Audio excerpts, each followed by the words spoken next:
Y sin más preámbulo, ya que tenemos al Padre Meloni entre nosotros, creo que comenzamos la charla, Padre, ¿no? Esta vez nuestra charla es fe y santidad. Padre, por favor, sus oraciones iniciales antes de comenzar la charla. Buenas noches, queridos hermanos. Vamos a empezar con una oración. En el nombre del Padre, y del Hijo, y del Espíritu Santo. Amén. Señor Jesús, bendito y alabado seas. Te damos gracias porque nos permite reunirnos en tu presencia. Te pedimos que todas las cosas que pensemos, digamos y hagamos durante toda nuestra vida, en el día de hoy, todo parta de ti como su fuente y todo llega a ti como su fin. Y lo hacemos con la oración de los hijos de Dios que tú mismo nos enseñaste. Padre nuestro que estás en el cielo, santificado sea tu nombre. Venga a nosotros tu reino. Hágase tu voluntad en la tierra como en el cielo. Danos hoy nuestro pan de cada día. Perdona nuestras ofensas, como también nosotros perdonamos a los que nos ofenden. Y no nos dejes caer en la tentación, y líbranos del mal. Amén. En el nombre del Padre, y del Hijo, y del Espíritu Santo. Amén. Muy queridos hermanos, vamos a tener hoy este jueves de reflexiones católicas y vamos a hablar de fe y santidad. Yo me imagino que para muchas personas este es un tema que, como dicen, no es marquetero, no motiva mucho, podría ser un tanto, diríamos, aburrido, poco competitivo, más ahora porque me he enterado que hay partido de fútbol. Y entonces, claro, hablar de fe y santidad puede parecer anacrónico, pero justamente nosotros hemos venido ya en estas semanas precedentes conversando acerca de distintos temas que tienen que ver en el fondo con este tema. Como diríamos, llegar al punto culminante de lo que es una acumulación que se ha venido produciendo en los temas precedentes. Porque hemos estado comentando, como ustedes recordarán, el jueves pasado, el tema de cruz y santidad. Así fue el título, ¿no es cierto? Luego, el jueves anterior, tuvimos el tema Una luz en las tinieblas, que hacía referencia justamente a la fe y a la necesidad de la fe. Y antes, el jueves 12 de agosto, habíamos tocado el tema ¿Quién dice la gente que soy yo? Y viendo nosotros la secuencia, pensamos que este tema de alguna manera resume, sintetiza y culmina este ciclo de jueves que empezaron ese 12 de agosto, o sea, casi un poco menos de un mes. El próximo 8, nosotros vamos a celebrar la Natividad de nuestra Madre Santísima, es decir, la manifestación ya de la santidad plena, pura gracia en una criatura humana, en nuestra Madre. Este próximo domingo 5, estoy bien, es domingo 5 de septiembre, vamos a celebrar a Santa Teresa de Calcuta. Hemos celebrado el 30 a nuestra santa limeña, primera santa de América, Santa Rosa de Lima. Y nosotros sabemos que todos estamos llamados a ser santos. En esta semana, el día de ayer, específicamente nosotros en los días de semana, en la misa, en la liturgia eucarística de los días de semana, hemos tenido un punto de inflexión porque hemos empezado la lectura de la carta a los Colosenses. Y el lunes de esta semana, 22ª, hemos empezado en este tiempo ordinario, la última etapa del tiempo ordinario, con el Evangelio según San Lucas, que nos va a llevar hasta la semana 34. Es decir, nos faltan 12 semanas del tiempo ordinario en la que vamos a seguir en los días de semanas a San Lucas. Y vamos a ubicar esta charla no en nada a que a nosotros se nos ocurre, sino en lo que la liturgia, la iglesia, cuerpo de Cristo nos propone en este punto de estar contemplando el Evangelio según San Lucas y la carta a los Colosenses. Y hoy, en el Evangelio según San Lucas, en el capítulo 5, se nos presenta justamente la vocación en la figura de estos primeros apóstoles llamados por el Señor a orillas del lago, Pedro, Simón, su hermano, los Zebedeos. Y cuando Jesús llama a seguirlo en ese éxodo hacia la patria celestial, nos está llamando a ser santos. Así lo señala el concilio, la vocación universal de la criatura humana es la santidad.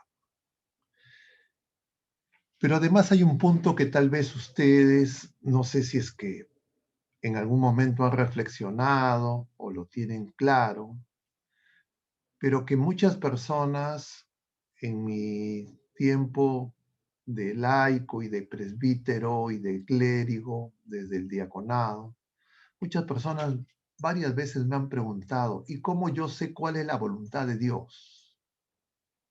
Porque cuando uno crece en la fe, en algún momento uno quiere hacer la voluntad de Dios. Y hay momentos en que uno se pregunta, ¿y yo cómo sé cuál es la voluntad de Dios? Y yo no sé si es que alguno de ustedes se ha hecho esa pregunta y tiene esa pregunta en su mente.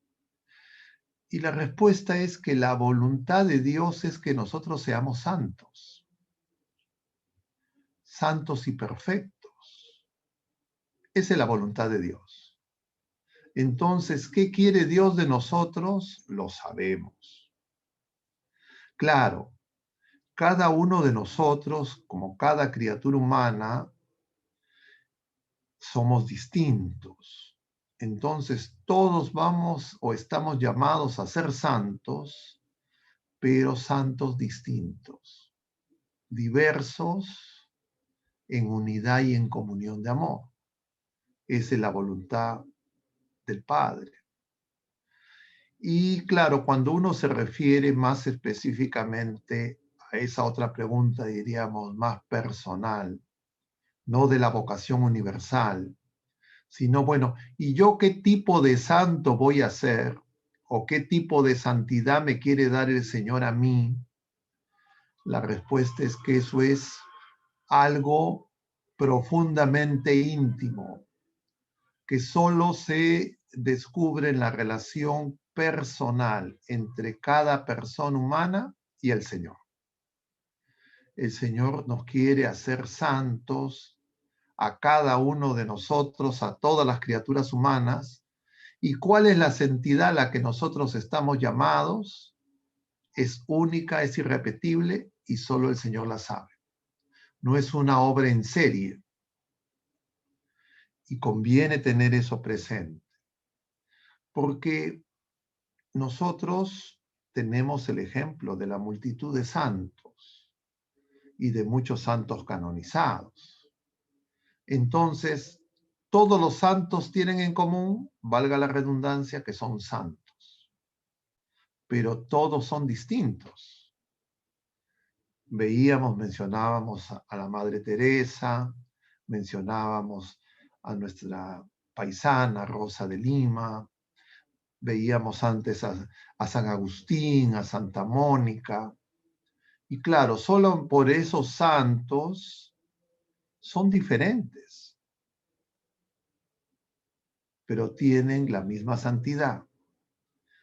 Entonces, el ejemplo de los santos nos ayuda, nos inspiran, pero es que nosotros ninguno va a ser como Santa Rosa, ni como San Agustín, ni como Santa Mónica, ni como la Madre Teresa. La santidad de cada uno de nosotros va a ser diferente, única e irrepetible. Y eso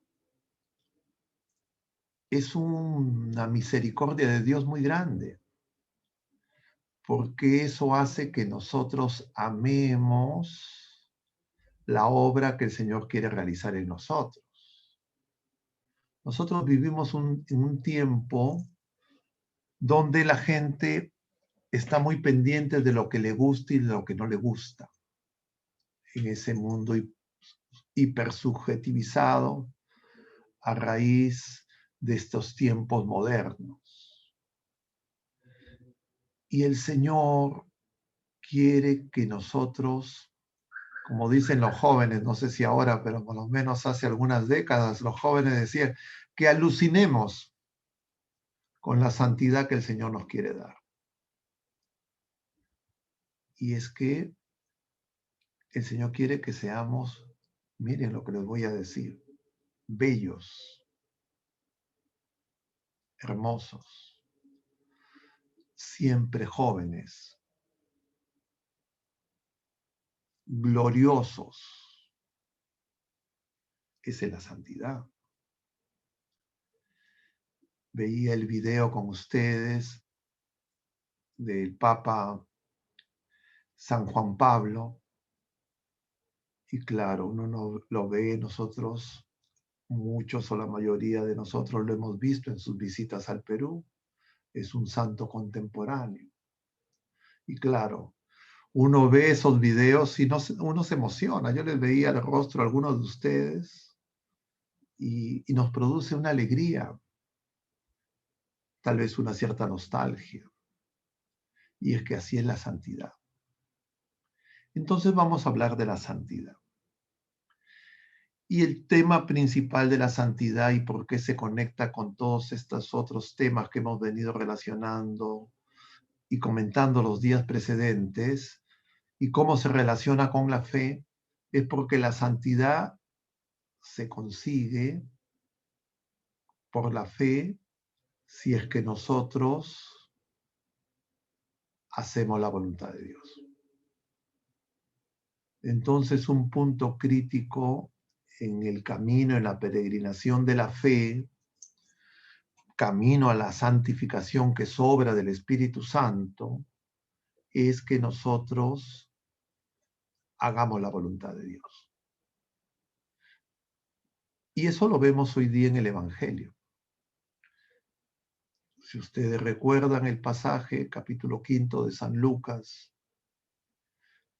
Pedro ya ha tenido encuentro con Jesús. Ha curado a su suegra, ha curado a muchas personas en Cafarnaún, en la puerta de su casa, en sábado, imponiendo las manos, expulsado demonios. Temprano ha ido a hacer oración, la gente lo está buscando y Jesús se va a ir al lago, a orillas del lago, a continuar su anuncio del reino. Pedro y sus compañeros de labores han estado pescando toda la noche, no han pescado nada. Pedro es pescador, el Señor no. El Señor le pide a Pedro la barca, predica desde la barca de Pedro, y al terminar le dice a Pedro que vaya mar adentro. Que era el lema justamente de esa encíclica del Papa a inicios del tercer milenio. Rema mar adentro.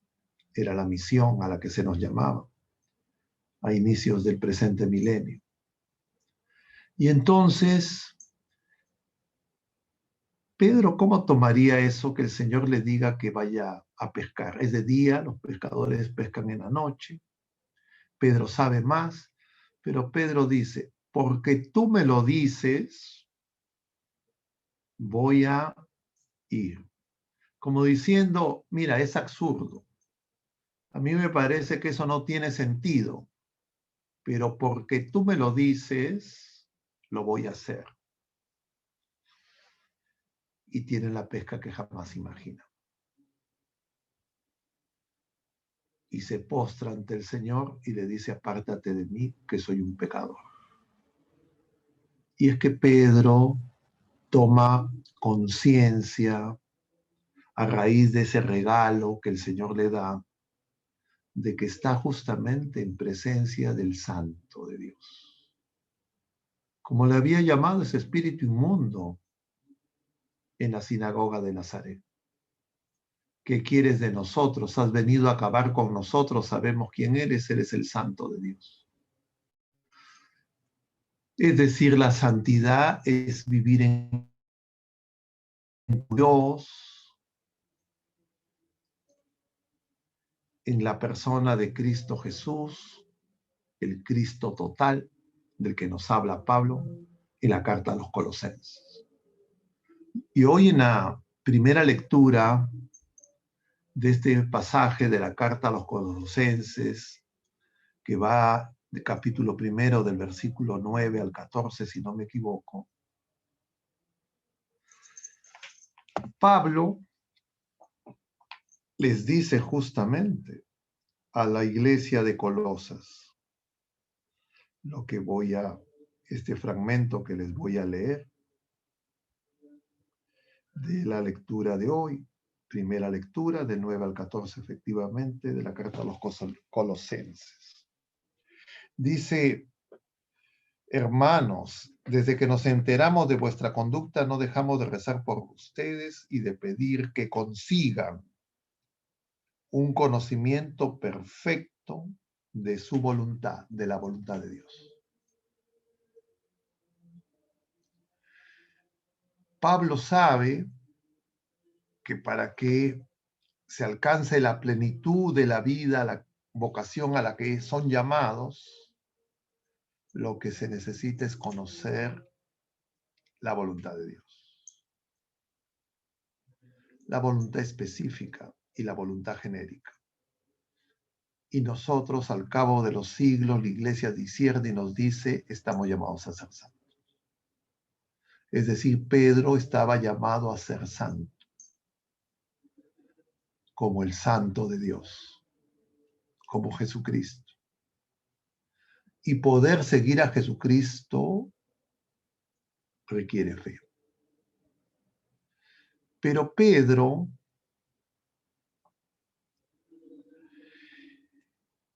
que tiene pues unos rasgos que realmente nos impresionan muchas veces. No sé si ustedes tienen la misma experiencia cuando en distintos pasajes. Pedro, decíamos nosotros, el 12 de agosto en esa charla, ¿quién dice la gente que soy yo? El Señor en Cesarea de Filipo, ya camino a Jerusalén, donde va a ser crucificado. Jesús está en tierra pagana, en la Galilea de los gentiles, así le llamaban. Isaías había anunciado en el capítulo 9 que en la Galilea de los gentiles iba a aparecer una gran luz. Y es que en Galilea de los gentiles, en Cesarea de Filipo, en la falda del Hermón, el Señor va a revelar quién es. Y Pedro todavía no sabe a quién está siguiendo. Es decir, la fe de Pedro tiene que crecer y madurar.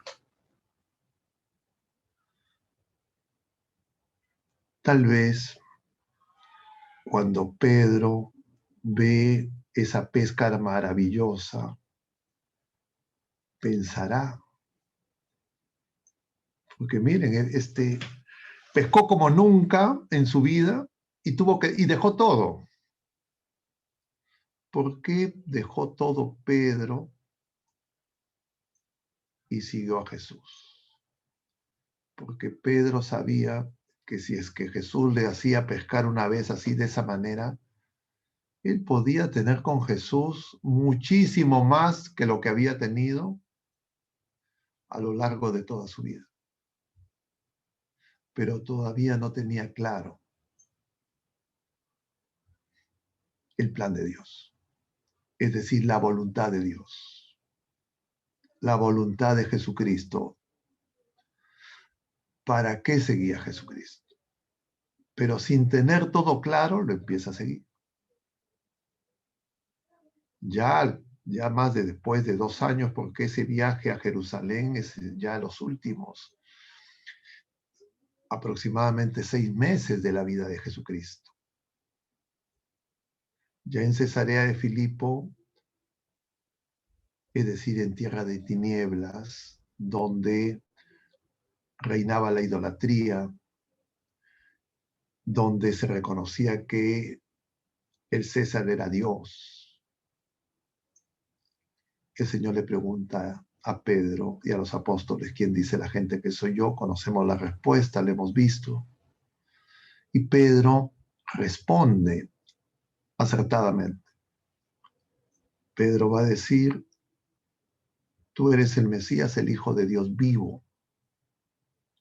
Pero Pedro reconoce como Mesías, pero todavía no sabe qué tipo de mesianismo, qué tipo de rey es Jesús. Y es que el pueblo de Israel, el pueblo de la primera alianza, esperaba un rey, sabemos bien, ya desde la profecía de Natán, que les había dicho que iba a haber un sucesor de David y ese reinado de ese sucesor del linaje de David no iba a tener fin. Y para ellos el reinado de David era un tiempo de prosperidad temporal. Paz en las fronteras, se unificaron todas las tribus, hubo bienestar temporal, y luego de ese punto más alto viene una y otra vez dificultades, problemas, divisiones, guerras, invasiones, son sometidos a otras potencias. Y entonces el pueblo de Israel, el pueblo judío, esperaba un Mesías, es decir, un ungido, es decir, un sucesor de David, es decir, un rey semejante a David. Y entonces que Jesús les diga que va a ir a Jerusalén, les anuncie la cruz, que va a ser muerto. O sea, para Pedro pues es inaceptable. Y ahí ya Pedro no está tan dispuesto a aceptar la voluntad de Jesús.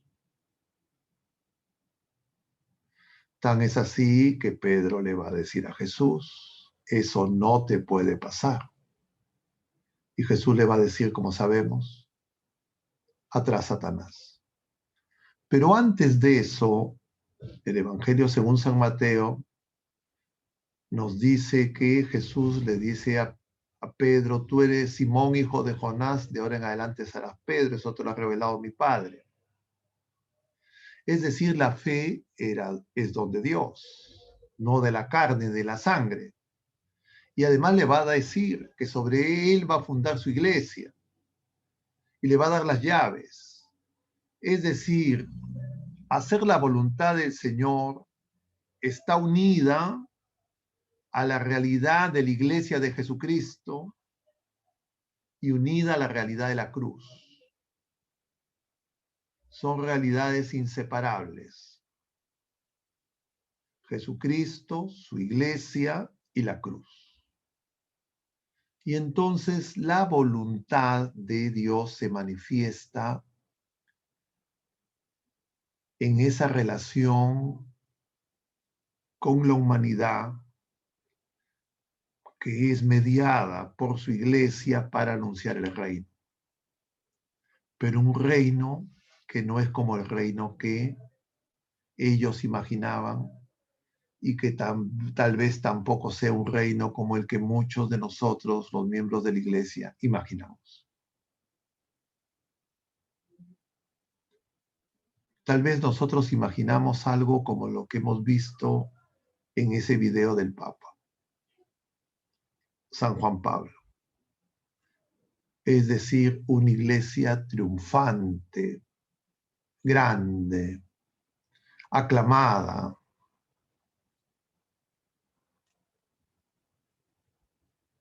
Pero Jesús anuncia para la cabeza, para él mismo, la cruz.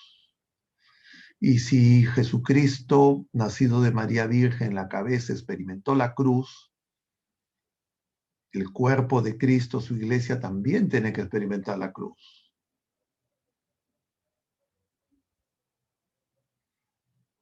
Y es que para nosotros la cruz sigue siendo escándalo, sigue siendo necedad. Porque nos resulta incomprensible humanamente.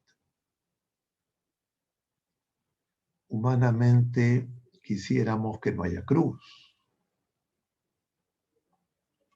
Pero el Señor ha vencido en el árbol de la cruz. Este 14 de septiembre nosotros vamos a celebrar la exaltación de la Santa Cruz y el 15 vamos a celebrar a Nuestra Señora de los Dolores. Es decir, santidad sin cruz, como nos enseñaba Santa Rosa, no es posible.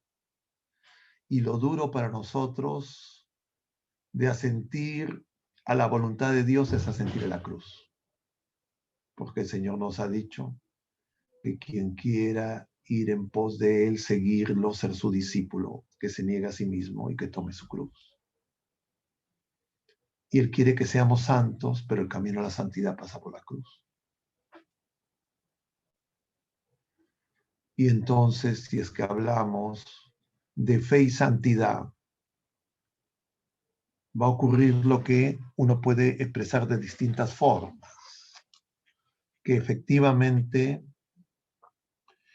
uno le preguntan, ¿quiere ser santo? Y probablemente no todos, pero tal vez muchos católicos digamos, sí queremos ser santos. Pero si es que nos dicen, queremos negarnos a nosotros mismos, queremos tomar la cruz, eso ya no es tan fácil de decir sí. Porque vivimos en medio del mundo y el mundo nos dice todo lo contrario. Y el Señor nos manda a remar para adentro.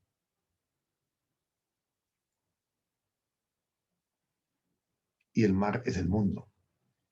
Para vencer al mundo.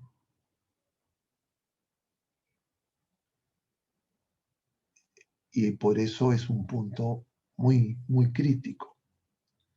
Pero este tema de la voluntad, entonces, del que habla San Pablo en la primera a los Colosenses, en la carta a los Colosenses, capítulo 1, que nos dice que Él está haciendo oración por nosotros para que consigamos el conocimiento perfecto de su voluntad.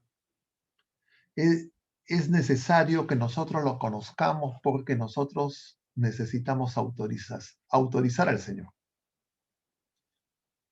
El Señor nos va a pedir permiso. Por eso es que las llamadas a la santidad, a seguirlo, la vocación, no es una sola llamada. Son una serie de llamadas. Y en Cesarea de Filipo, Pedro tiene otra llamada, esa segunda llamada.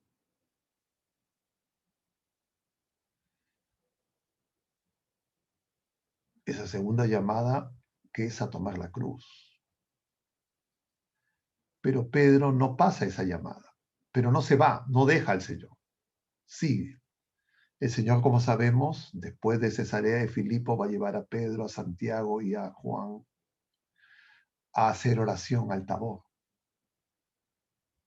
y les va a mostrar en ese diálogo con Elías y con Moisés, que también hemos comentado cuando hemos hablado de la transfiguración,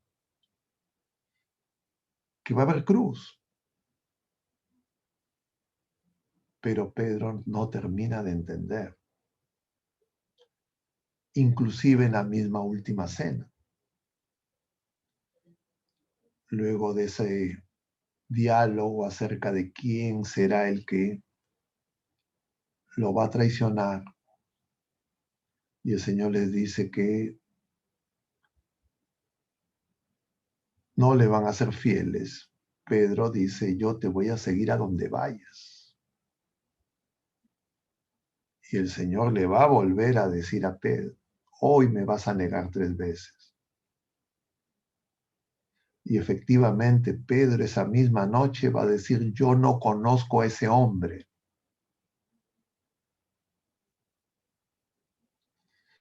El mismo que dice, Señor, apártate de mí, que soy un pecador, tú eres el Mesías, el Hijo de Dios vivo.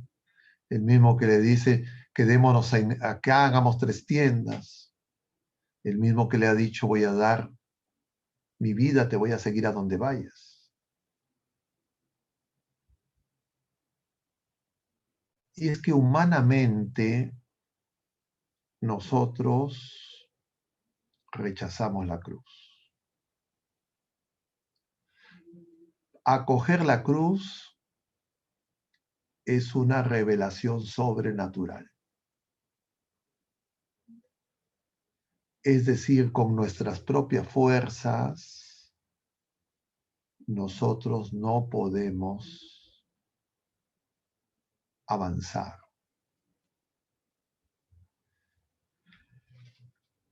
Comentábamos hace pocas horas, ya no sé con qué grupo, porque como se llama, andamos hablando con muchos grupos, ¿no?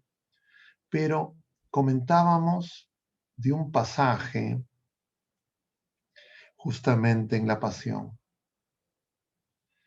Jesús está solo llevando la cruz camino al Calvario. Y obligan a Simón, no Pedro, sino Simón de Cirene, a que lleve la cruz. Va a ayudar a llevar la cruz, pero obligado. ¿Qué pensaría Simón de Cirene? Porque eran crucificados los delincuentes, los condenados. Él venía de trabajar, parecido al otro Simón, el padre de Alejandro y Rufo, dice los evangelios. Y seguro cansado, no a pescado, sino era probablemente campesino. Y lleva la cruz de Jesús. Lleva la cruz con Jesús. Pero el que lleve la cruz con Jesús, así sea, entre comillas, obligado, es hacer la voluntad de Dios. O sea, Simón está siendo santificado. No tenemos mayores datos de qué pasó con Simón de Cirene después. Pero ese encuentro en esa vía dolorosa hacen que sea la única criatura humana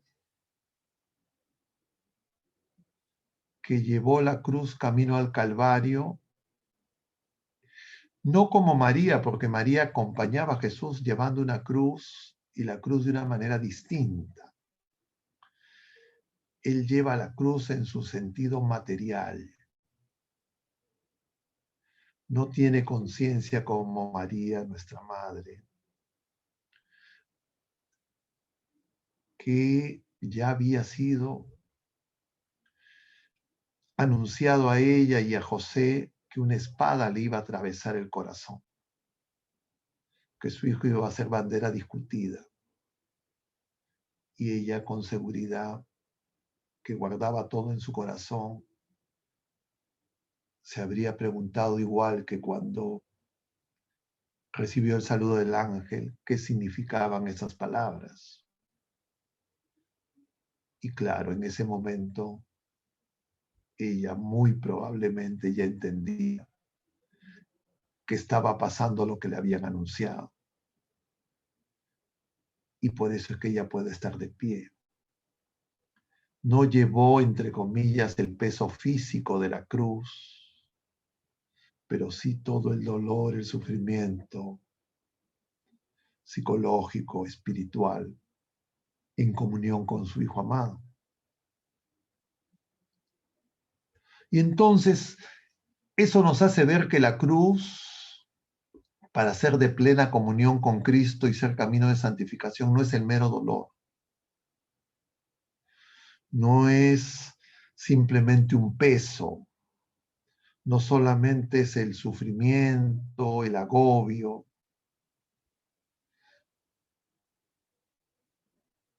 Es el paso de la purificación más plena de la fe, de la esperanza y de la caridad.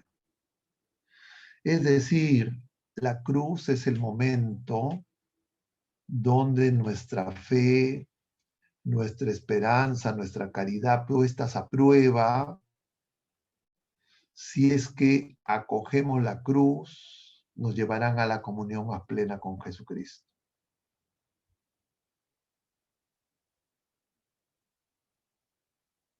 Porque en ese momento, si yo abrazo la cruz con fe, yo sabré que estoy haciendo la voluntad de Dios. No entiendo, pero si es tu voluntad, como dice el Señor en Getsemaní, que se haga tu voluntad y no la mía. Y con esperanza, sabiendo que no es derrota, sabiendo que es la antesala de la victoria. Y con caridad, sabiendo, como dice San Pablo, que lo que nos falta es completar en nuestra carne la pasión de Cristo. Y esa es la cruz.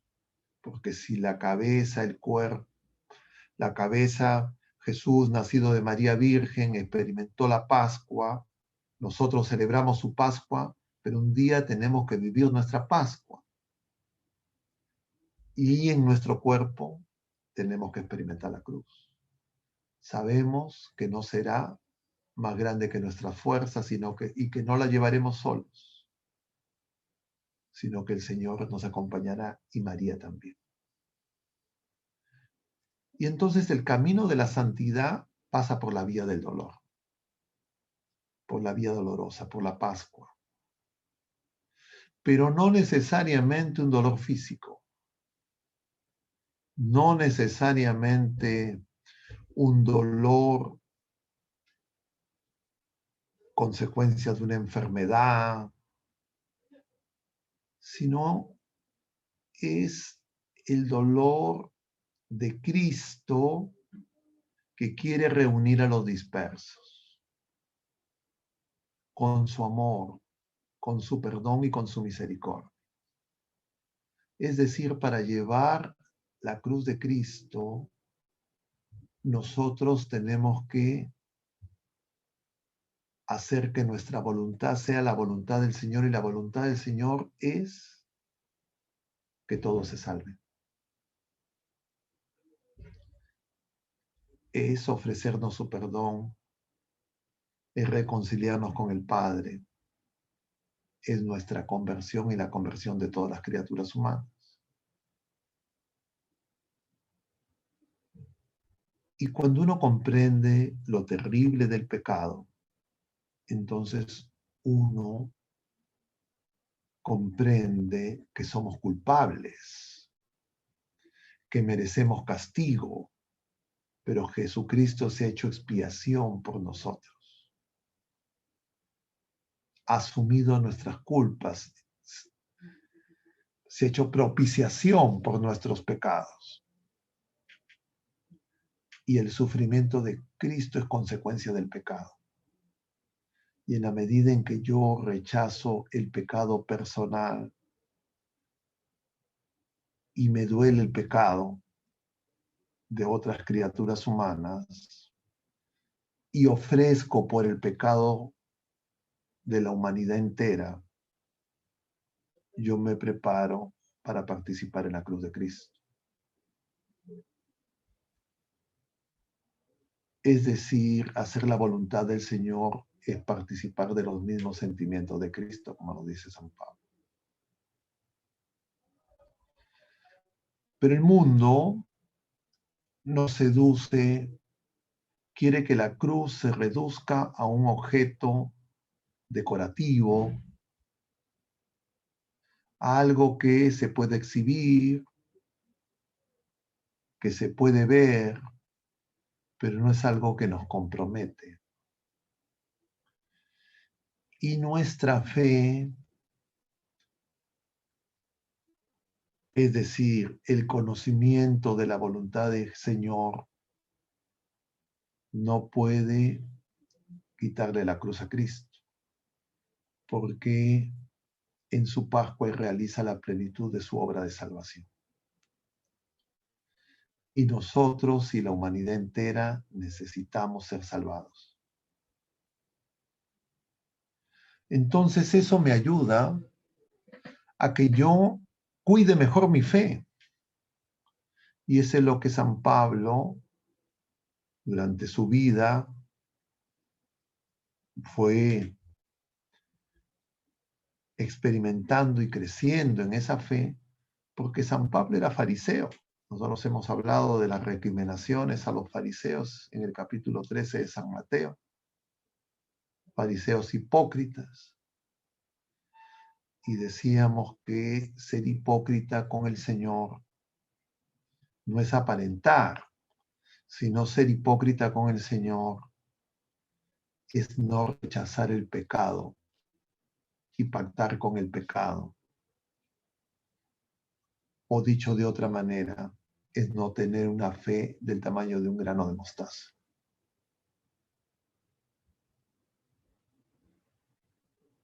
Y nosotros, por eso es que necesitamos darnos cuenta que el enemigo busca que confundirnos y engañarnos en la fe. Y la carta a los Colosenses, que es una de las cartas de la cautividad, es una enseñanza preciosa en ese aspecto, sumamente actual. Y con esto quiero hacer algunos comentarios sobre la fe para luego dar algún espacio para el intercambio. Y les voy a hablar brevemente de la carta a los Colosenses que seguiremos leyendo hasta la próxima semana. Si no me equivoco, hasta el jueves de la próxima semana. Es una carta muy importante. Decía, es una carta de la cautividad. Es decir, Pablo está preso, está enfermo, está anciano, está condenado a muerte. Y lo va a visitar un personaje, discípulo de Pablo, que se llama Epafras, que es el que ha evangelizado a la iglesia en Colosas.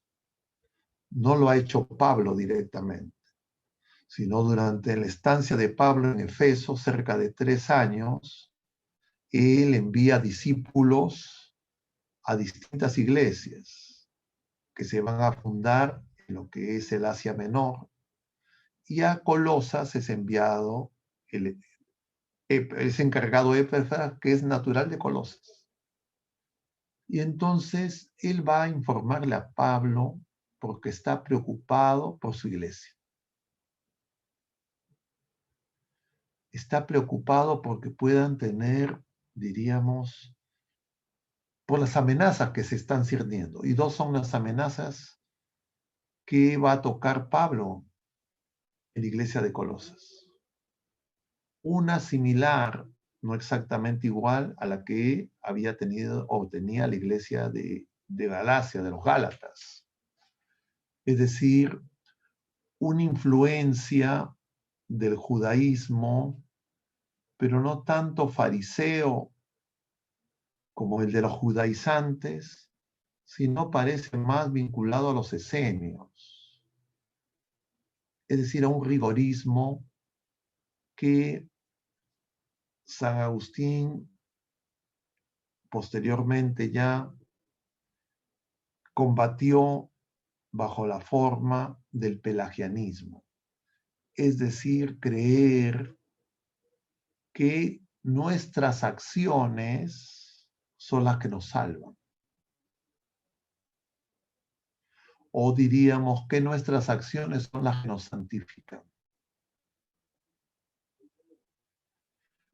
Y otra amenaza era más de índole, diríamos, griega, vinculado a lo que será el gnosticismo, o dicho de otra manera, a creer o hacer norma experiencias individuales, entre comillas, de naturaleza religiosa. Y específicamente lo que ocurría es que adoraban a ángeles. ¿Por qué ocurría eso? Porque los colosenses creían que no era suficiente Jesucristo, que la Pascua de Cristo, que el querigma anunciado por Pablo, transmitido por Éfrafas, no era suficiente, que ellos necesitaban hacer más. Y eso ha ocurrido en la iglesia en todos los tiempos y también ahora. Por eso es que la iglesia sigue siendo, la carta a los colosenses siempre es actual. Claro, no exactamente igual como ocurrió en Colosas, pero también ahora, yo no sé si ustedes han tenido también alguna experiencia de ese tipo. Uno dice, bueno, ¿y cuál es la voluntad de Dios? Y ya me refiero más no a la voluntad, diríamos, de la vocación universal, la santificación, sino ya en lo personal. Y a veces uno traduce hacer la voluntad de Dios en hacer cosas. Entonces muchas veces nosotros creemos que hacer la voluntad de Dios es hacer cosas. Entonces, ¿qué tengo que hacer? Y entonces uno dice, bueno, yo tendré que evangelizar, yo tendré que de repente hacer algún tipo de apostolado, obras de caridad. Claro, todas esas cosas hay que hacerlas. Pero eso es consecuencia de hacer la voluntad de Dios y no es requisito para que el Señor me santifique. Se parece, pero no es lo mismo. Una cosa es la consecuencia y otra cosa es la causa. Lo que produce, lo que causa la santificación es la obra de Dios, del Espíritu Santo en nosotros, y lo que se necesita para que el Espíritu Santo obre en nosotros es tener fe. Y conforme el Señor me va mostrando su voluntad, yo voy a desear y el Espíritu Santo me va a mover para realizar servicio, que es manifestación del amor de Dios, que va a testimoniar la presencia del reino en el tiempo, en el espacio en el que yo me desenvuelvo. Y que haga que otras personas, a través del discípulo, vean al maestro. Eso es lo que el Espíritu Santo quiere hacer en nosotros. La desviación consiste en yo organizar mi plan. Y yo decir, a ver, yo voy a hacer estas cosas y después pedirle al Señor que Él me ayude en lo que yo quiero hacer. Se parece, pero no es lo mismo. Y entonces, en el tiempo presente, nosotros, en esta etapa posmoderna, llena de confusión y de tinieblas y de oscuridad, y me refiero a los laicos comprometidos, a los clérigos, a las personas de fe que quieren y desean ser santos, nosotros tenemos que estar vigilantes porque no significa cuando llegue a ese punto, digamos, de madurez en la fe, que han desaparecido los engaños, y los engaños no van a venir principalmente para que peque, sino los engaños van a venir para que haga cosas que no son pecados, incluso que son buenas, pero que no es la voluntad de Dios.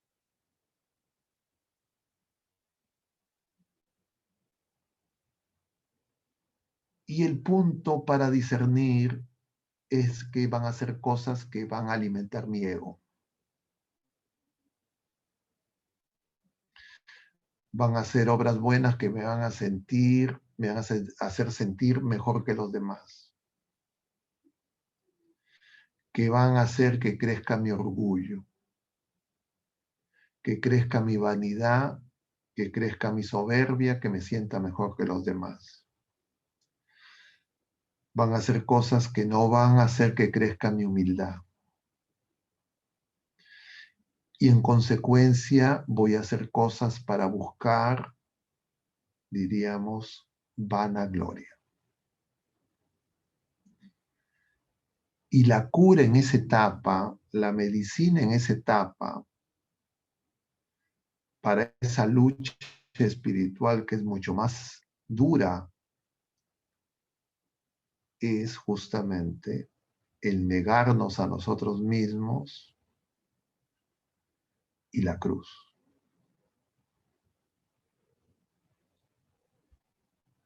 Es decir, seguir al Señor.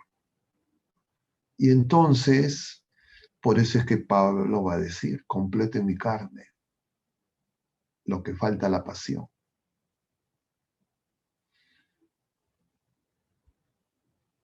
Y ahí también encontramos el motivo de por qué caemos tan fácilmente en el engaño.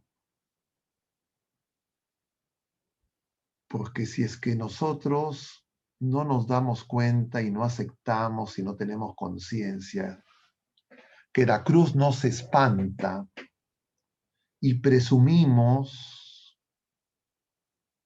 de que la vamos a coger y no nos damos cuenta que necesitamos gracia, don sobrenatural para llevarla. Entonces vamos a buscar que no haya cruz. Y eso se puede disfrazar de asistencia social. Eso se puede disfrazar de obras, entre comillas, piadosas. Y por eso lo fundamental es saber que el mayor impedimento para que crezcamos en la fe y que podamos hacer la voluntad de Dios está en nosotros mismos y en la soberbia. Es el pecado más escondido, más difícil de reconocer. Y necesitamos la luz de Cristo. Es decir, necesitamos fe viva, firme esperanza, ardiente caridad y oración para que el Señor nos revele esa realidad. Porque nosotros queremos el paraíso en la tierra. Nosotros queremos el bienestar pasajero y queremos logros temporales. Como el pueblo de la primera alianza imaginaba que iba a ser su relación con el Mesías. Y por eso que ante Jesús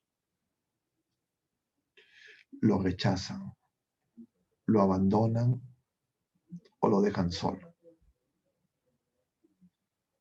Las multitudes que impedían que Jesús incluso tuvo que subir a la barca y separarlo un poco de la orilla, esas mismas multitudes que lo aclamaron al entrar a Jerusalén, porque creían que se iba a instaurar el reino, todos ellos lo van a abandonar. Incluso después de muerto y resucitado, como nos dice el libro de los Hechos de los Apóstoles, antes de la ascensión, todavía los discípulos están pensando, es ahora cuando vas a instaurar el reino.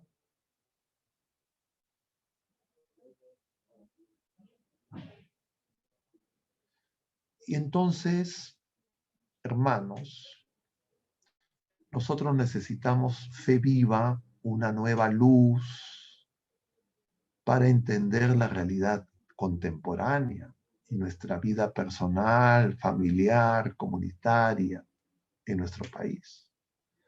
Ahora, como ya lo hemos dicho muchas veces, por la pandemia, por las vacunas, por la situación política, la gente, todos nosotros estamos en unas tinieblas muy profundas. Y muchas personas están preguntando qué hacer. Y ahí aplica lo mismo que el Señor le responde en Cafarnaúm, luego de la multiplicación de los panes, donde ya no es Pedro, sino todas esas personas que lo quieren hacer rey. Y le dicen, luego de que el Señor les habla del pan de vida, le dicen qué trabajo tenemos que hacer, qué tenemos que hacer para conseguir ese pan. Y Jesús les dice, creer. Y ahí le van a preguntar a Jesús, Moisés nos dio el maná, ¿tú qué obra haces? Y Jesús les empieza a hablar de la Eucaristía. Y les va a decir, como ya mencionamos, que no solo hay que comer el pan, sino que hay que beber la sangre y hay que comer la carne. Y ahí se van a escandalizar. Porque ellos entienden que beber la sangre y comer la carne en la cruz. Y ellos quieren vanagloria. Nosotros queremos vanagloria. Yo les decía en la mañana que celebraba la Eucaristía, en la homilía, que claro, uno a veces de repente uno quisiera pues que el templo esté lleno. Yo le decía no solo que el templo esté lleno, sino tener parlantes fuera y que toda la avenida, el parque esté llena y el parque que está cerca a la parroquia, Bustamante Rivero también, casi como esas imágenes del Papa San Juan Pablo. Pero el Señor sabe cuándo, cómo y a quién le da esos regalos. Nosotros no sabemos cómo se hace un santo. Quien sabe cómo se hace el santo es el Espíritu Santo, el Señor, Dios. Y nosotros lo que necesitamos es ese conocimiento de la voluntad de Dios. Y desconfiar de nuestros deseos y de nuestros gustos, incluso los santos, que podamos tener gustos santos, deseos santos. Y siempre tenemos que pasarlos por el examen de si no estaremos buscando figuretismo, vanagloria, si no es el orgullo, el egoísmo, lo que nos mueve. Si es que realmente hacemos estas cosas o lo que queremos hacer o lo que se nos propone para mayor gloria de Dios, por caridad. Y ese examen lo tenemos que hacer en oración,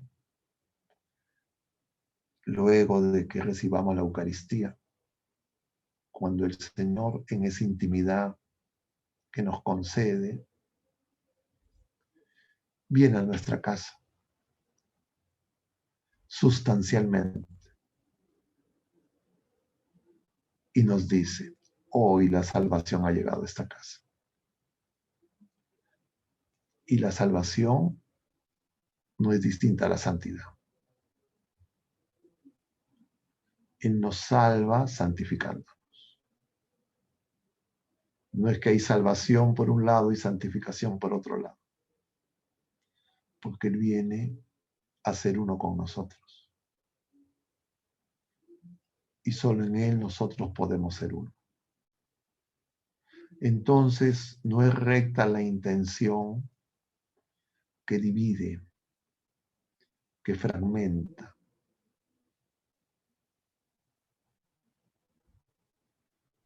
Porque nosotros, cuando dividimos y fragmentamos, nosotros juzgamos. Nosotros podemos juzgar los actos de otras personas, pero no podemos juzgar las intenciones de las personas, porque las intenciones de las personas, incluidas las nuestras, solo las conoce el Señor, ni nosotros mismos. Y Él nos las tiene que revelar. Y entonces yo tengo que darme cuenta que necesito ir al Señor para que Él me vaya revelando quién soy, como a Pedro y como a los santos, y para que nosotros descubramos realmente la belleza de la santidad que el Señor nos quiere dar y no nos quedemos viendo nuestras miserias y las miserias de los demás.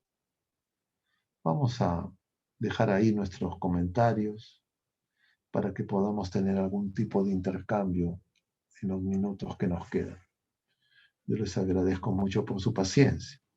Y si es que hubiera algún comentario o pregunta, Sí, podemos padre. tener algún tipo Antes de que diálogo. nada, las gracias por sus comentarios y por todas las enseñanzas que nos da. Tenemos un comentario y varias preguntas que están relacionadas, pero vamos a sintetizarlo todo en una sola pregunta, un par de preguntas. El comentario es este, dice, sin fe es imposible agradar a Dios. Y esto lo ha recogido de Hebreos 11:6. Si buscamos la santidad, debemos tener fe para obedecer la voluntad de Dios revelada en la Escritura y la fe para creer que las promesas de Dios serán entonces nuestras. Y ahí viene la pregunta. Padre, ¿podría decirse que la santidad se busca o es más propio decir que buscamos agradar a Dios obedeciendo su voluntad y teniendo fe en Él? Diríamos, hacer la voluntad de Dios y agradar a Dios es lo mismo que la santidad, porque el Señor quiere santificarnos, ¿ya? Entonces, nosotros, cuando deseamos la santidad, estamos deseando agradar a Dios, estamos deseando hacer la voluntad de Dios, estamos deseando tener una fe viva, estamos deseando tener una esperanza firme y estamos deseando tener una caridad ardiente, amar como el Señor nos ama. Entonces, son distintas formas de expresar esa multiplicidad misteriosa que implica la santidad, que es la obra de Dios en cada criatura humana. Y entonces es un camino, es un proceso, es la plenitud de la vida humana.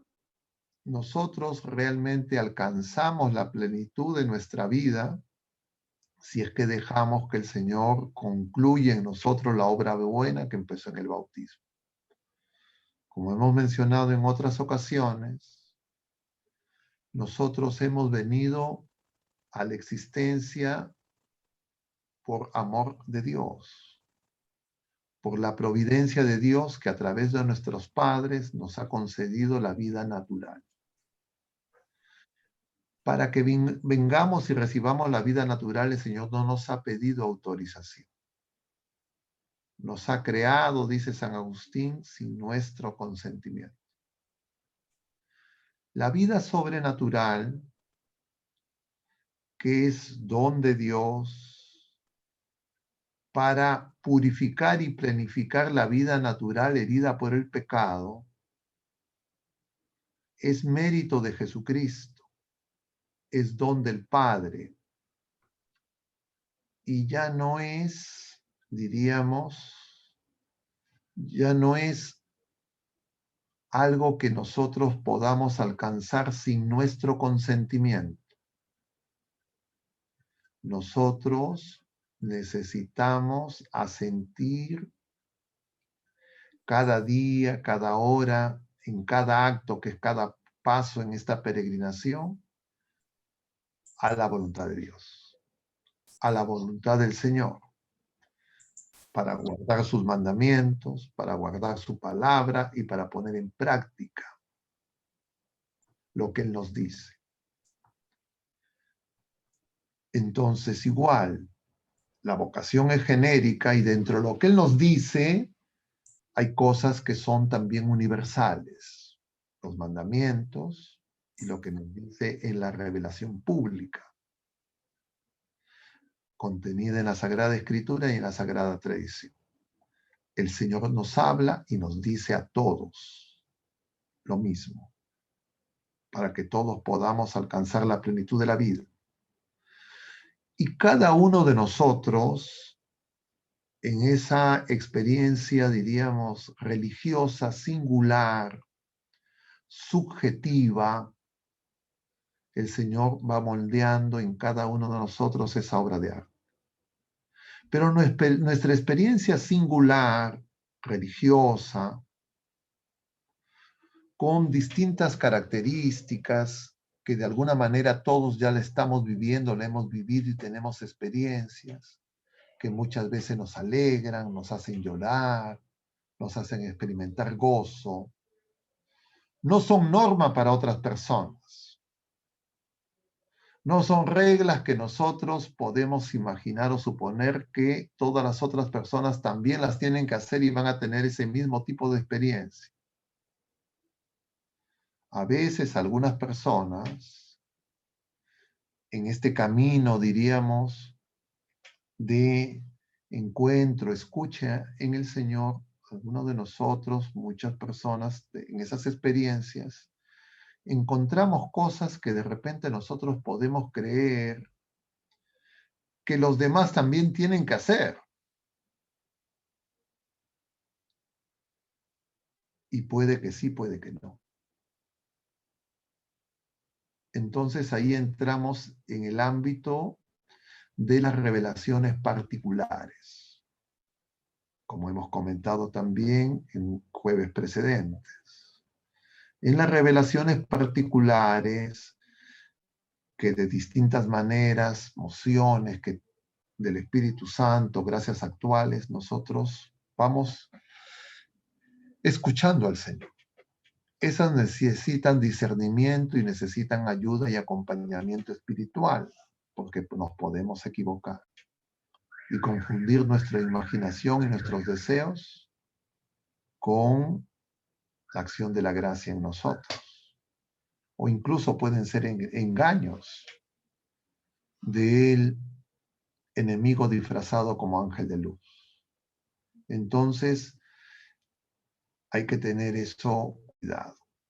Sin embargo, la Iglesia, en algunas personas que ya reconoció en esas personas la santidad de esas personas, la Iglesia encuentra en algunos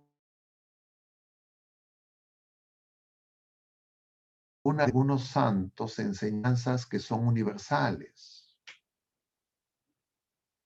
y que le propone a la Iglesia. Específicamente hace eso la Iglesia con los santos que son doctores de la Iglesia. Es decir, que tienen enseñanzas para toda la Iglesia. Pero no todas las experiencias religiosas y, diríamos, particulares de los santos se convierten en norma. Algunos de los santos han sido fundadores de comunidades, de órdenes religiosas.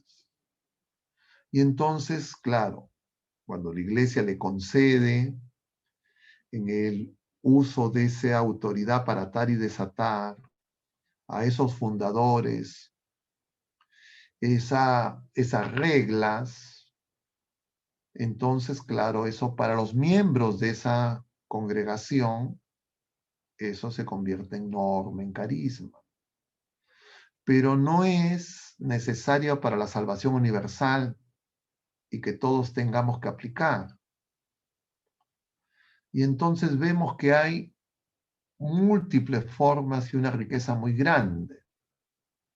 Pero repitiendo lo que mencionábamos antes, el Señor no nos trata en serie. Inclusive dentro de las congregaciones y de las órdenes, el Señor sigue en cada persona teniendo una obra singular y una relación personal y única.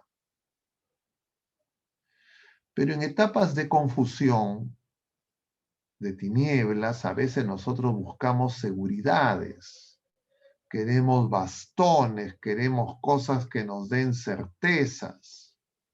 Y eso ocurre cuando creemos que lo que el Señor ya nos ha dicho y nos ha revelado en plenitud no es suficiente. Y caemos en el error de los colosenses.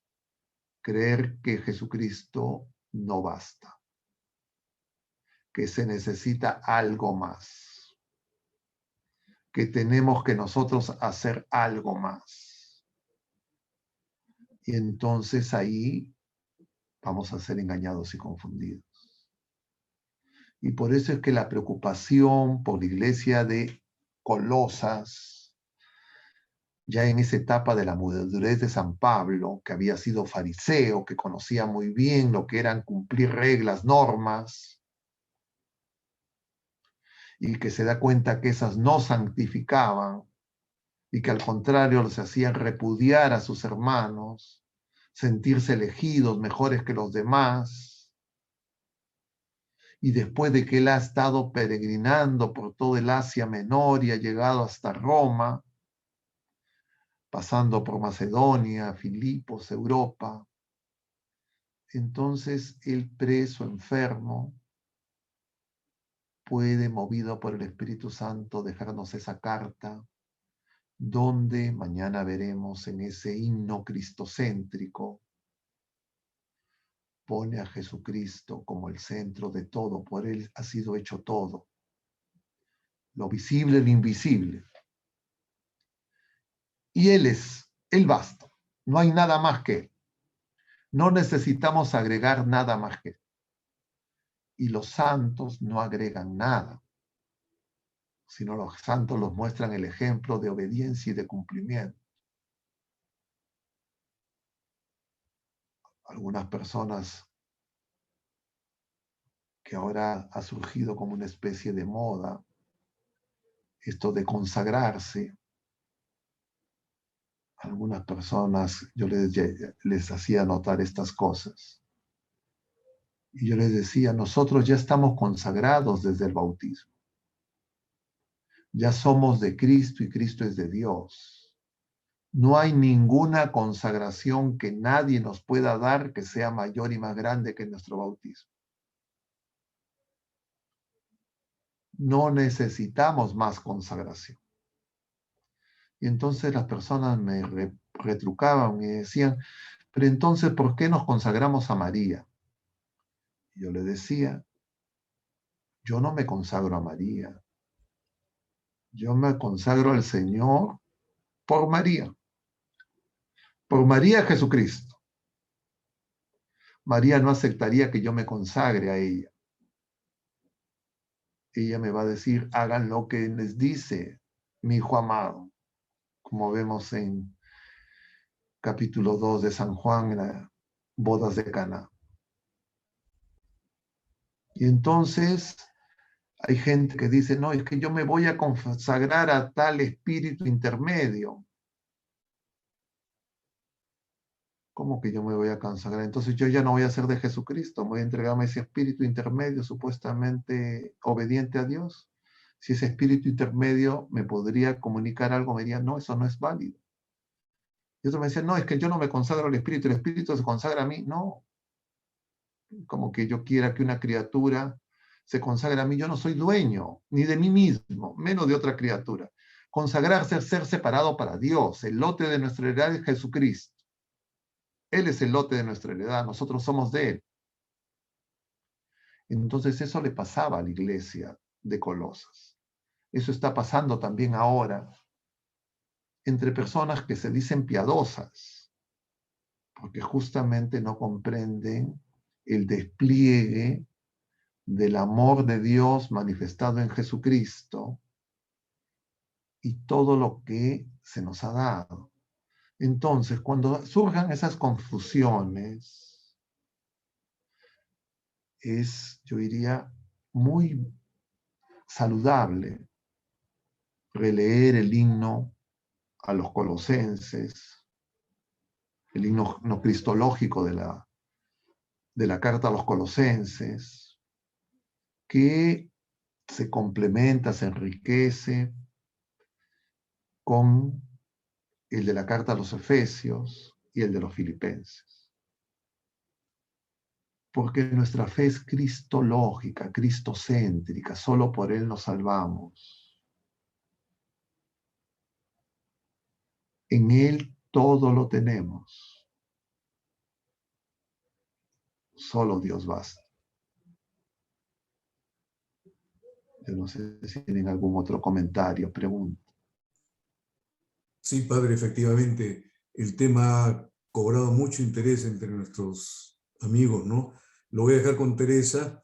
¿Tiene ella alguna pregunta de alguno de estos? Buenas noches, padre. Muchas Buenas gracias noches, buenas por noches. sus enseñanzas tan importantes. Sí, tengo una pregunta de muchas que vienen llegando, pero hay una que sí queremos hacerle. Nos dice una hermana, si todos nacemos con la misma capacidad de recibir las virtudes teologales, ¿cómo se puede explicar que algunos se alejen tanto de Dios? ¿Acaso se debe únicamente a la plena voluntad de querer o no querer acercarse a Dios? Nosotros en última instancia somos libres, ¿ya? Y la libertad que tenemos es don de Dios. Pero en el mal ejercicio, en la mala aplicación de la libertad, engañados y seducidos por este mundo, ese libre albedrío es capaz de rechazar a Dios, capaz de rechazar al Creador de todo lo visible y lo invisible y preferir a las criaturas y las cosas creadas. Nosotros podemos hacer eso. Entonces, ¿por qué la gente no vive la fe? Yo diría, uno podría decir, bueno, porque de repente no les ha sido anunciado el querigma. Eso ya a estas alturas probablemente se haya realizado en la mayoría de las naciones, pero hay momentos en que nosotros hemos dejado de evangelizar. Y no me refiero de repente solo a nuestra realidad en nuestro país, que es mayoritariamente de creyentes, sino estoy pensando en países donde los creyentes son minoría o son perseguidos y acechados. Pero efectivamente nosotros tenemos que elegir y la elección es, como dice San Agustín, lo veíamos el día sábado que conversamos en el fórum de la película. Hay dos ciudades que se construyen en base a dos amores. Amar a Dios sobre todas las cosas hasta la negación de nosotros mismos o amarnos a nosotros mismos hasta la negación de Dios. Entonces, en la raíz de ese rechazo a Dios está la soberbia, que es ese pecado capital de amor desordenado por nosotros mismos, por nuestra propia voluntad, nuestros propios deseos, caprichos. Y esa es la razón. A partir de ahí se desencadenan una serie de consecuencias, pero la raíz de fondo está en eso. Entonces, lo que nosotros tenemos que hacer, empezando por nuestras familias, nuestros amigos, es saber primero que estamos en vía, estamos en camino. Nosotros, el Señor nos quiere santificar y estamos en la lucha para vencernos a nosotros mismos, negarnos a nosotros mismos y hacer la voluntad de Dios. Pero cuando nosotros a veces nos queremos presentar, nosotros como los modelos, nosotros como los ejemplos acabados de fe, de esperanza, de caridad, sin tomar conciencia de que todavía estamos en camino, que el Señor necesita todavía purificarnos. Entonces, lo que nosotros no debemos hacer es retener a las personas con nosotros, sino llevarlos a Jesucristo. Si nuestro ejemplo y nuestro testimonio no es un testimonio que logra, diríamos, ser motivador, que acerque al Señor, como pasaba con Mónica, y recibe el consejo de del obispo Ambrosio, ella se pone a hacer oración. Entonces nosotros tenemos que tener conciencia, especialmente los padres de familia, tienen que darse cuenta que en el ejemplo con sus hijos no es lo mismo niños pequeños que jóvenes, adolescentes, que quieren ser autónomos, que quieren ser libres pensadores, que quieren llevar adelante sus planes, sus proyectos, ejercer su libertad. Entonces, la etapa de la niñez, la etapa previa a esa, diríamos, rebeldía psicológica, emocional del proceso de maduración que se da en la adolescencia, los padres tienen que saber que esa etapa se va a presentar. Entonces, durante la niñez tienen que hacer que sus hijos tengan confianza en ellos. Enseñarles y manifestarles a los hijos el amor verdadero, que no es engreimiento, ni darles caprichos, pero tampoco es una supuesta, diríamos, autoridad tiránica. El tema es que los padres no nacen sabiendo ser padres y de alguna manera aprenden con sus hijos. Y entonces, sabiendo esa complejidad, los padres tienen que llevar a sus hijos a Jesús, que es el Maestro. Pero ellos tienen que ir también. Es decir, hacer que la familia sea iglesia doméstica, en la escucha, en empezar de nuevo, en el perdón, en la corrección fraterna.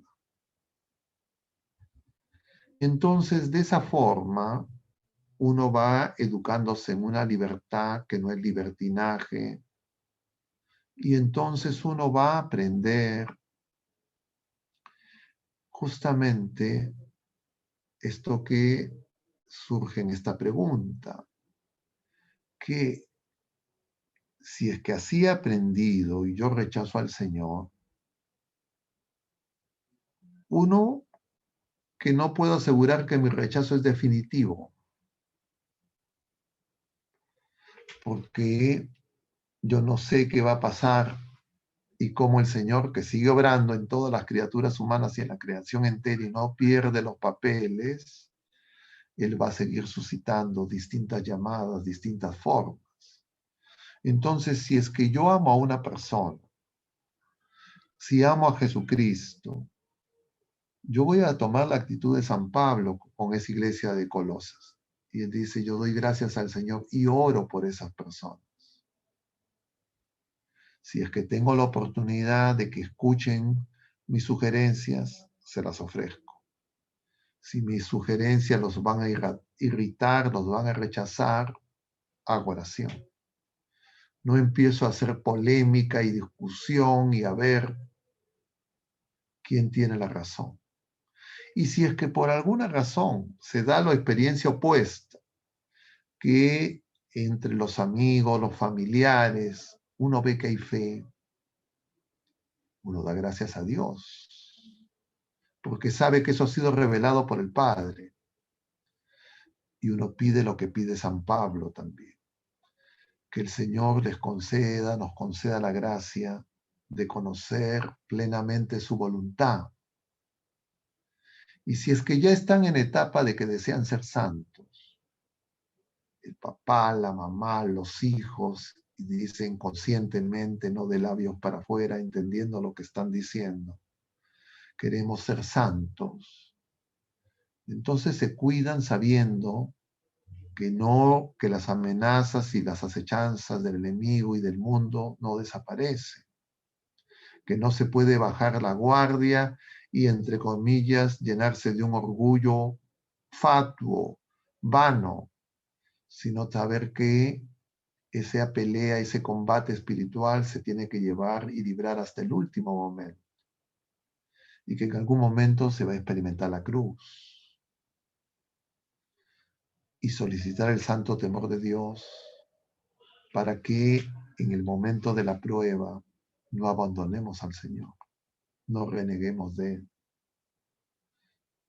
Lo que sabemos es que el Señor ya venció, que Él nos ama y que Él nos precede en esta peregrinación, que Él mismo nos guía y que Él nos ha dejado todos los medios que necesitamos para participar de la victoria.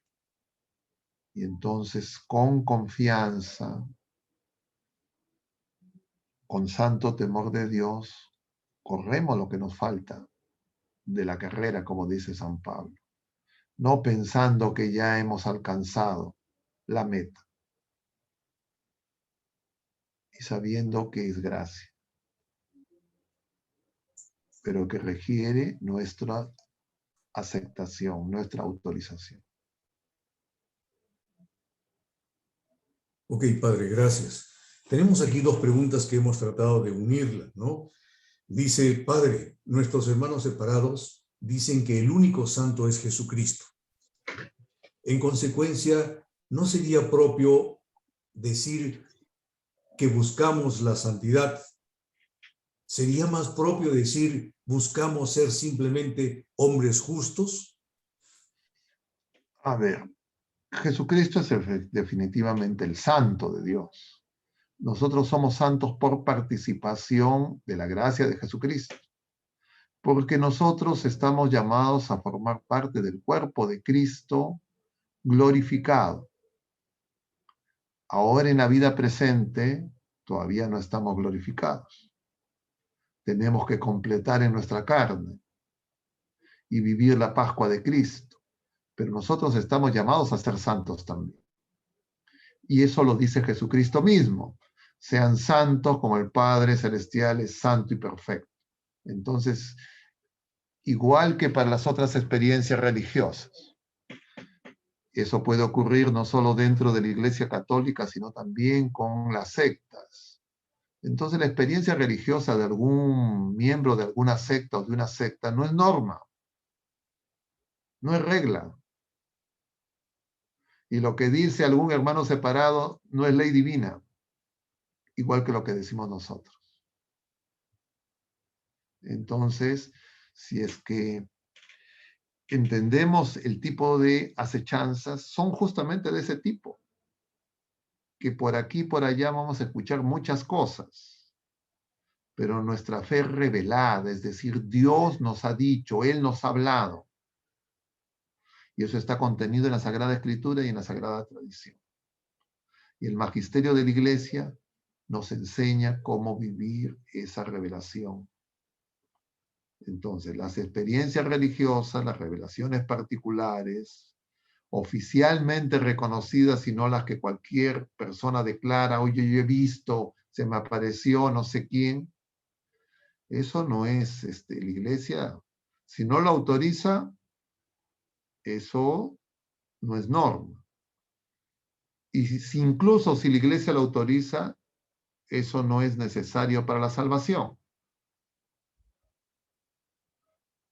Eso lo hemos comentado ya cuando conversamos sobre este tema en una fecha precedente, no recuerdo exactamente en cuál, pero hemos hablado acerca de las revelaciones particulares. Menos aún las opiniones particulares. Ya pues, si la revelación particular nosotros la tratamos con esa, diríamos, con esa cautela, ¿qué será de las opiniones particulares? Nosotros no nos movemos por opiniones ni por todas lo que dice la gente.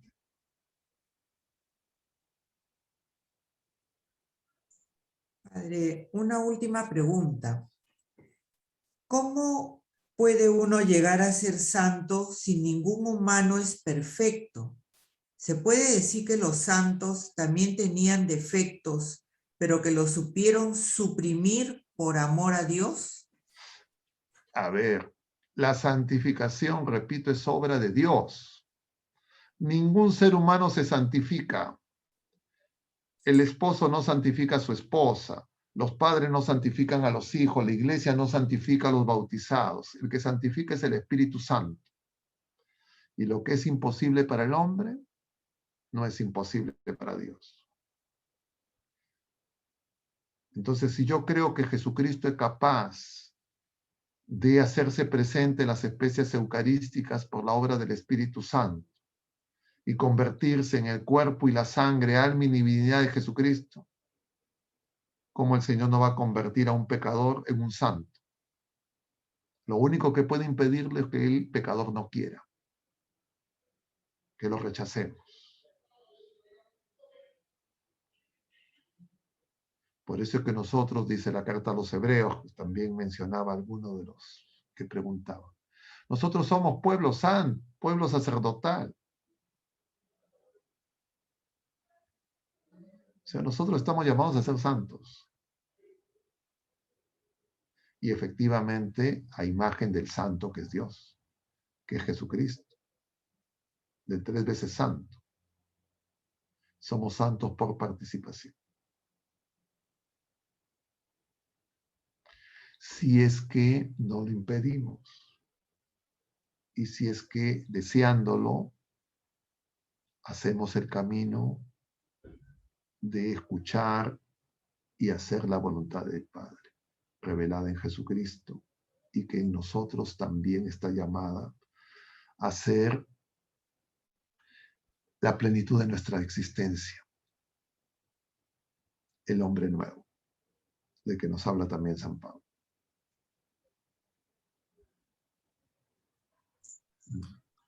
Padre, bueno, aquí siguen llegando preguntas, solamente le vamos a pedir una última cosa, ¿no?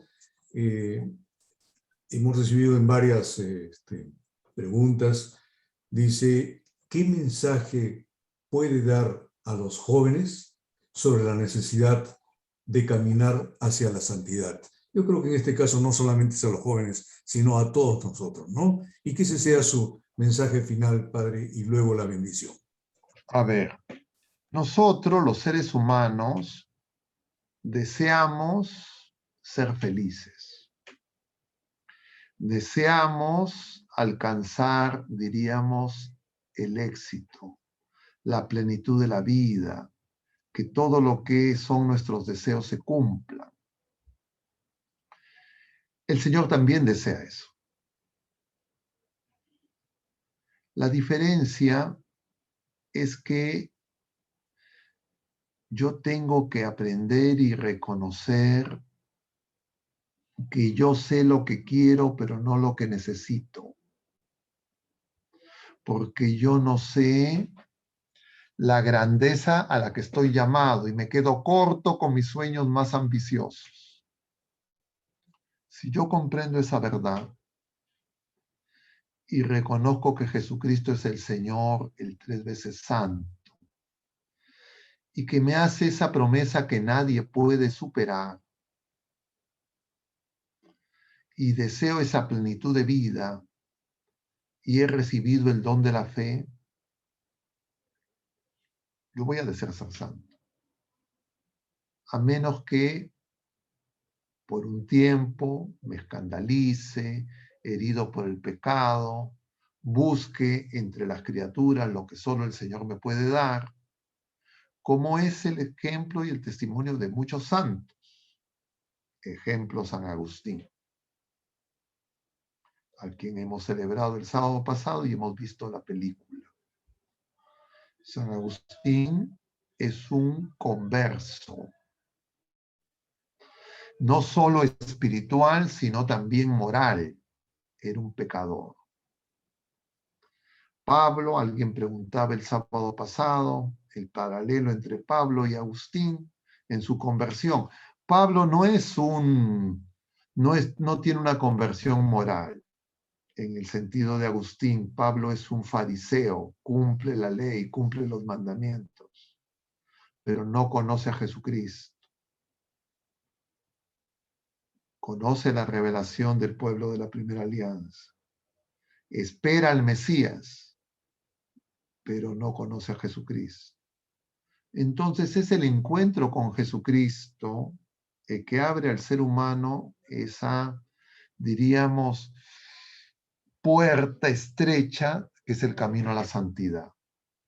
Y los jóvenes y los niños de todas las épocas, también los adultos, pero tal vez de manera más vulnerable, los niños y los jóvenes pueden ser fácilmente seducidos por los engaños de este mundo que deforma las conciencias y les puede proponer ideales temporales, pasajeros,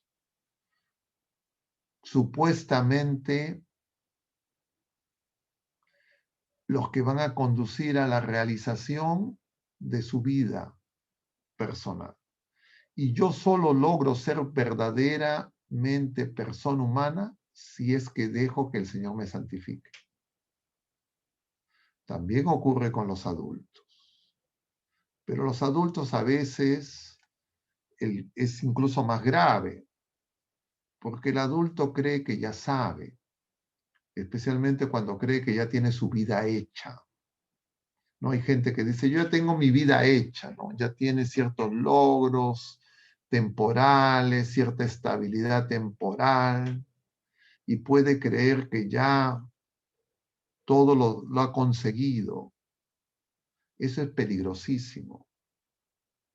Si es que no está comprometido en abrir su corazón para hacer la voluntad de Dios. Entonces, existen una multiplicidad de situaciones y circunstancias como personas hay, pero el Señor viene a cada uno de nosotros. Él se nos manifiesta, Él nos habla. Y entonces la mejor ayuda que nosotros podemos hacer es dar testimonio de ese deseo personal nuestro y testimoniar, y si es que es posible ayudar a que otras personas también aprendan y deseen hacer la voluntad de Dios y aprendan a escuchar al Señor. Eso es la tarea de la iglesia. Por eso es que Jesucristo, nacido de María Virgen, ha querido ser un Cristo primogénito de muchos hermanos. Y por eso es que Él forma la iglesia, para ser un hermano entre muchos hermanos. Y nos incorpora a la familia de los hijos de Dios. Y crecer en esa filiación divina, en esa hermandad con Jesucristo, ese es el camino de la santidad, esa es la verdadera piedad. Crecer en la libertad de los hijos de Dios. Yo les diría eso a todos ustedes, en especial a los jóvenes. Los jóvenes generalmente desean ideales altos. Entonces hay que hacerles comprender que muchas veces sus objetivos, entre comillas, ambiciosos, son pequeños, son poco. Eso lo descubrieron los santos que tuvieron grandes conversiones.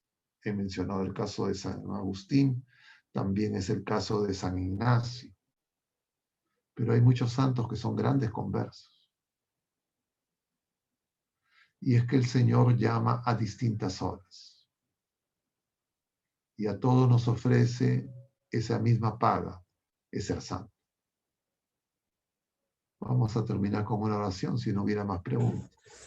No, padre, ya no hay preguntas. Yo creo que nuestros amigos todos coincidirán con que valió la pena más la ruta de la santidad que la ruta del fútbol. Su bendición, por favor, padre. Bueno, Y vamos gracias a por todo lo terminar que con nos una ha dado. oración. En el nombre del Padre, del Hijo y del Espíritu Santo. Amén. Dios te salve María, llena eres de gracia, el Señor es contigo. Bendita eres entre todas las mujeres, y bendito es el fruto de tu vientre Jesús. Santa María, Madre de Dios, ruega por nosotros pecadores, ahora y en la hora de nuestra muerte. Amén. El Señor esté con ustedes. Con tu La espíritu. bendición de Dios Todopoderoso, Padre, Hijo y Espíritu Santo descienda sobre todos ustedes y permanezca para siempre. Mucho ánimo, queridos hermanos. Que Dios los bendiga, Dios mediante. Hasta el próximo jueves. Mucho ánimo.